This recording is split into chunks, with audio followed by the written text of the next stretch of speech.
What's going on, YouTube, and welcome back to Goal Line Hockey. It's your boy Kevin Forte, and today we are taking a look on the West Coast today at the matchup between the Nashville Predators and the Vancouver Canucks. And this is a series that really, kind of is up for grabs. Either team could have really pulled away in this series, and a lot of missed opportunities for the Nashville Predators. This is a sign of a team in Nashville that they're showing they belong, but unfortunately when it matters, when they need to find a way to close the door, they have not been able to do so. We're going to discuss why with the Vancouver Canucks, their comebacks and all this are so impressive, because with a little bit of context, you probably deserve to give a little more respect and a little bit more, this is a pretty good thing that the Canucks are able to do despite the situation. So we're going to take a look at that today. Let's start off with Game 1, because Game 1 is where everything started in this series. The Nashville Predators had a 2-1 lead going into the third period, and it looked like the type of game that if the Predators could get that early goal in the third to make it 3-1, they were going to win this hockey game. Except that didn't happen, and based off the final score, you would never think that the Predators had a lead in the third period at any point in this game, but they did. 2 goals from Dakota Joshua and Pia Suter made this a 4-2 win for the Vancouver Canucks at home. Kind of a game that they stole from the Nashville Predators. You're going to see that ended up becoming a theme throughout this series. Then we go to Game 2. This is the one where the Predators, without a doubt, unequivocally, they deserve to win this game, winning outright 4-1 over the Canucks. This is the game where the Predators really were able to dominate for once in this series, and that was a big game for them. It gave them some confidence. They were able to win on the road in Vancouver, so now we just got to find a way to win some games at home, and we could be coming back here for Game 5 or 6, hopefully looking at an elimination scenario for the Canucks.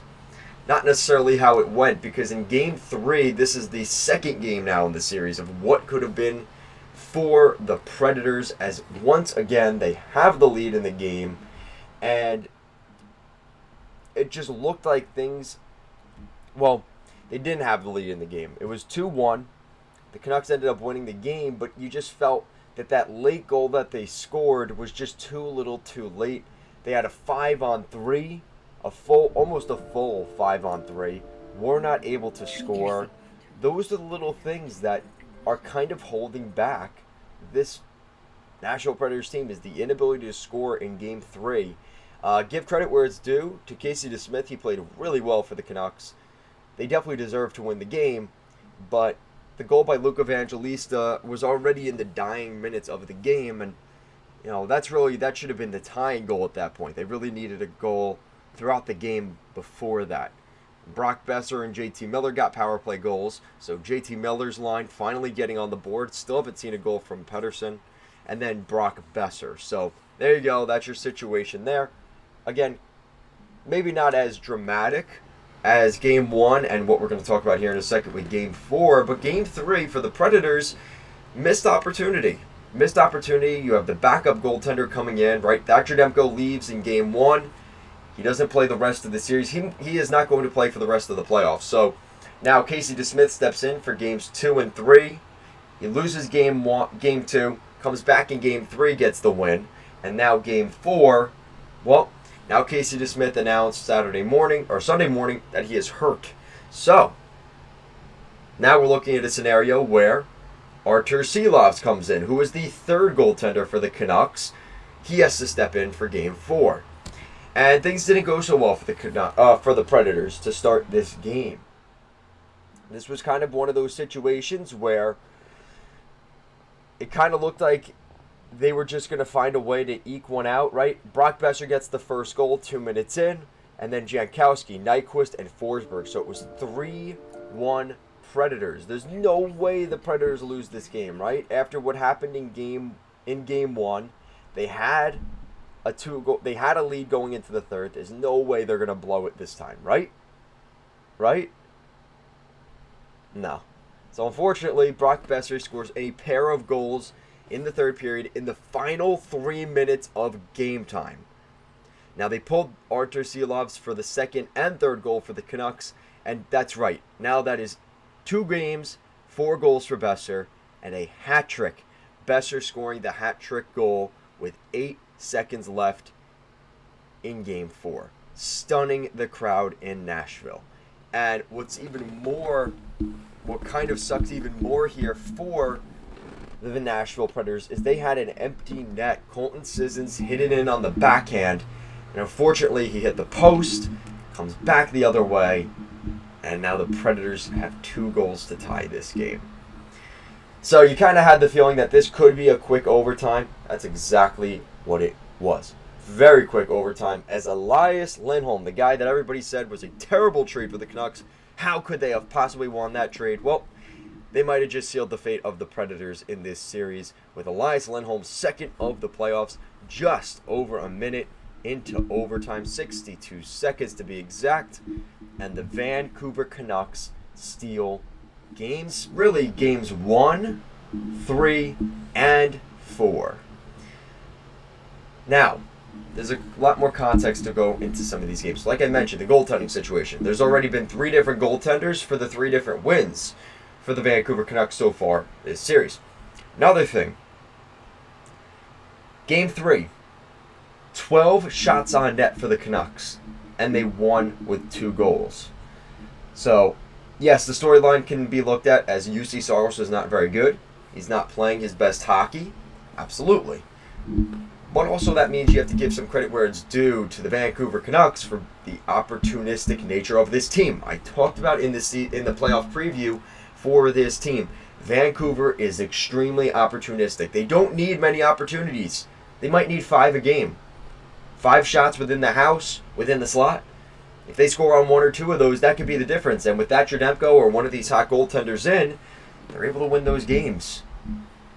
And then, of course, Game 4, where Quinn Hughes, I think his final ice time with overtime, yes, it was only a minute, I think Quinn Hughes only played 14 minutes of ice time, which is extremely low because the first 2 games of the series, he had 27 minutes in Game 1, 22 minutes in Game 2, and then after that, I think in Game 3 and 4, he basically had the first 2 games, right? 24, 27 minutes.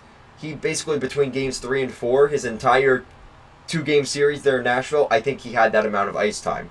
What he would normally have in 1 game, he had in 2 games of ice time. He's definitely injured. He looks hurt. He's been getting banged up and bruised in this series, and probably something he's not really all that used to. He's inexperienced, maybe taking some of the hits the wrong way, kind of dealing with the pain a little bit, and he's done really well with that. But not only that, Quinn Hughes isn't at his best. Thatcher Demko isn't in the lineup. Elias Pettersson is not scoring for the Canucks, and JT Miller, I think he has only 2 goals this entire series. So those are 4 things for the Canucks that you're saying, okay, so and I kind of said it in my the preview of the series here, is I said Thatcher Demko needs to be in and healthy if the Canucks want to win. I was wrong about that. Elias Pettersson has to be on his game, ready to go. He's not playing that well. The JT Miller line, the entire line with Pettersson, not really doing much, not really producing. If you told me that, I would say right there, this team's not winning the series. Well, they're up 3-1 right now. Oh yeah, and also, there's a little salt to the wound. Quinn Hughes isn't healthy. He hasn't even played 15 minutes of ice time the last 2 games. You look at those 4 different things, and the Vancouver Canucks are still finding ways to win. And you know what? This is kind of what I said about the Carolina Hurricanes and the Islanders series. That series is eerily similar to this one because the Nashville Predators deserve to be in the playoffs. The Nashville Predators deserve to be where they're at. Similar to the Islanders. But the problem is they're just facing a team that is a bad matchup for them, and they're just finding ways to win. And they're not even playing their best hockey. And that is what's the real threat in this series for the Predators is I don't even think we've seen the best version of the Vancouver Canucks, even in the playoffs. Even if Demko never comes back and Hughes just gets healthy and Pettersson starts scoring, this team's on their ticket to the Western Conference Final. And I'm saying that with them having to play Edmonton next round, potentially having to play Colorado or whoever they end up playing in that central bracket. Guys, Vancouver Canucks right now, if they can put everything together, this hockey team, man, they're a good team. And the Nashville Predators, listen, it sucks. That was a devastating loss in Game 4. And I don't truly know if they'll come back from that, in all honesty. But they don't have much time. The clock's ticking. The series continues. They go to Game 5 in Vancouver. And let's see what the Predators can do with their backs against the wall. So guys, let me know what you think in the comment section down below. What do you guys think of the Vancouver Canucks' success so far in this series? I think it is incredible seeing Brock Besser come back from the dead, basically, playing the way he's playing. The Canucks' power play is playing well. They're scoring the early goal in most of these games, and they're finding ways to win. So let me know what you guys think down in the comment section down below. Guys, thank you so much for watching, and I'll see you again next time. Peace out, guys.